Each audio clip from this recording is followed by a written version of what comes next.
Belgharia Dumdum CCR ব্রিজের কাছে ট্রেনের সামনে ঝাঁপ দিয়ে আত্মহত্যার চেষ্টা করলেন কামারহাটির প্রফুল্লনগর এলাকার বাসিন্দা অশোক কুমার সর্দার।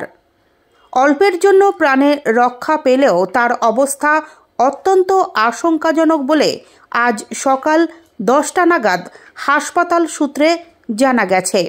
গুরুতর আহত অবস্থায় তাকে আরজিকর মেডিকেল কলেজ ও হাসপাতালে ভর্তি করা হয়েছে।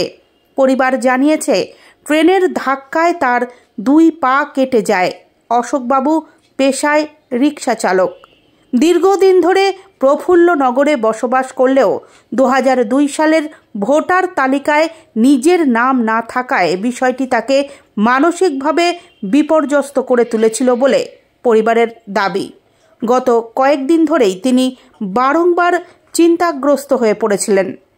পরিবার জানিয়েছে, নাম সংক্রান্ত নথি সংগ্রহের জন্য তিনি একাধিক জায়গায় দৌড়ঝাঁপ করলেও কোনো সমাধান হয়নি।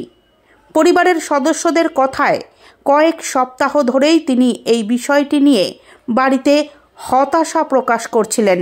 এমনকি বাঁচতে ইচ্ছে করছে না বলেও নাকি বহুবার জানিয়েছেন। পরিবার বারংবার বোঝানোর চেষ্টা করলেও তিনি তাতে কর্ণপাত করেননি। এরপর বুধবার সকালেও তাকে এলাকাবাসীরা বিভিন্ন দফতরে ছোটাছুটি করতে দেখেন। শেষমেশ রাত্রে বেলঘরিয়া দমদমের মাঝে সিসিআর ব্রিজের কাছে হঠাৎই ট্রেনের সামনে ঝাঁপ দেওয়ার চেষ্টা করেন তিনি। সঙ্গে সঙ্গে স্থানীয়রা তাকে উদ্ধার করে হাসপাতালে নিয়ে যান। এই ঘটনাকে ঘিরে এলাকায় চাঞ্চল্য ছড়িয়েছে।